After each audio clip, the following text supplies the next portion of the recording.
কি আপনি তো নিশ্চয়ই বলেন, তুমি কে হে হরিদাস পাল? কি কথায় কথায় উচ্চারণ করেন তো এই বাগধারা? উপহাস করতে বেচারি হরিদাস পালের উদাহরণ টেনে আনেন।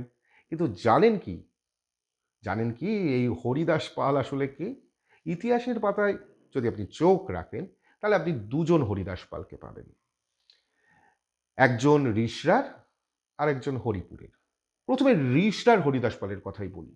1876 সালে হুগলির রিষড়া এলাকার এক গন্ধবণিক পরিবারে জন্ম হয় হরিদাস পালের।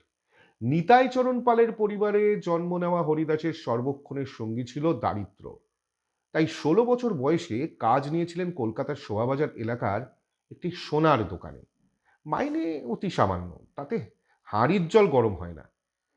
দেনার উপর ভর করেই সংসার চালাতে থাকেন হরিদাস। একসময় ঋণের ফাঁদে পড়ে শেষ হতে বসেছিলেন, কিন্তু ঈশ্বর নামক ব্যক্তিটি তার হাত প্রসারিত করে হরিদাসকে ভরিয়ে দেন। ভাগ্যের মোড় ঘোরে হরিদাসের। হরিদাস পালকে তার সুবিশাল সম্পত্তির একমাত্র উত্তরাধিকারী করে প্রয়াত হন তার নিঃসন্তান মামা। রাতারাতি ধনকুবের হয়ে যান হরিদাস। সোনার দোকানে ঝাঁট দেওয়া কর্মী হরিদাস পাল রাতারাতি বড়লোক। ব্যাস, তাকে আর দেখে কে? বড় বাজারে কিনে ফেললেন পেল্লাই দোকান ঘর। বঙ্কিম চ্যাটার্জি স্ট্রিটে গড়ে তুললেন প্রাসাদোপম বাড়ি, শুরু করলেন বিদেশি কাঁচ ও লণ্ঠনের ব্যবসা।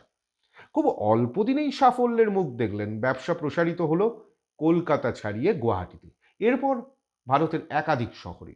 তবে শুধু বিপুল বিত্তশালী নন, তিনি ছিলেন সেবঙ্গের একজন দানবীরও।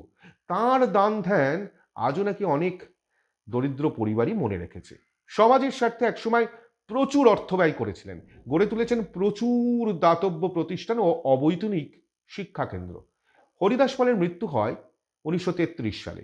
1965 সালে কলকাতা পুরসভা হরিদাস পালের নামে একটি রাস্তা তৈরি করে দেন। কফি হাউস থেকে আপনি ঢুকছেন, ঢুকে একটু এগোবেন, প্রথম বাঁদিক, তার পরের বাঁদিকটা বঙ্কিম চ্যাটার্জি স্ট্রিট ও মহাত্মা গান্ধী রোডকে সংযুক্ত করা কলেজ লেনের নাম হয়েছিল হরিদাস পাল স্ট্রিট। সেসব এখন অতীত। এবার আসা যাক হরিপুরের হরিদাস পালের কথায়। সোনার চামচ মুখে জন্ম হয়েছিল হরিপুরের হরিদাসের। পূর্বপুরুষেরা ইংরেজদের মোসাহিবি করে প্রভূত সম্পত্তির মালিক হয়েছিল। ফুর্তির জন্য নিয়মিত কলকাতায় আসতেন তারা।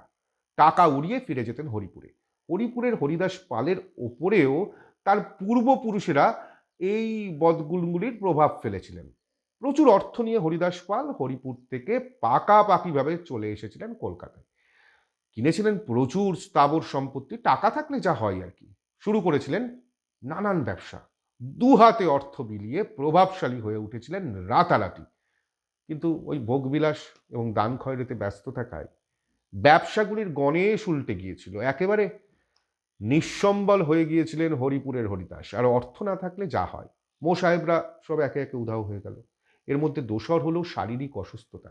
অর্থের জন্য একদিন তিনি দ্বারস্থ হলেন তার এক কর্মচারীর, কিন্তু তার স্বাস্থ্য তখন ভেঙে গিয়েছে, এতটাই ভেঙে গিয়েছে সেই কর্মচারীও হরিদাস পালকে প্রথমে চিনতে পারলেন না। বিস্মিত হরিদাস পাল বলেছিলেন, একসময় তুমি আমার কথা শুনতে। তেলে বেগুনে জ্বলে উঠে বিরক্ত কর্মচারীটি বলেছিলেন, তুমি কোন হরিদাস পাল যে তোমার কথা আমি শুনতাম? সেই থেকে নাকি বাগধারাটি প্রচলিত হলো উপহাসের অস্ত্র হিসেবে। সত্য মিথ্যা অবশ্য আমি জানি না। আমার ভিডিও যদি ভালো লাগে তাহলে অবশ্যই কলকাতা থ্রোব্যাক ফেসবুক পেজটিকে ফলো করুন। ইউটিউবেও আমরা কলকাতা থ্রোব্যাক নামে, আর ইনস্টাগ্রামে তো হাজির। আর কলকাতা সম্পর্কে, বাংলা সম্পর্কে যদি নতুন নতুন তথ্য পেতে চান তাহলে অবশ্যই কমেন্ট বক্সে লিখে জানান। যথাসম্ভব চেষ্টা করব আপনাদের প্রশ্নের উত্তর দিতে।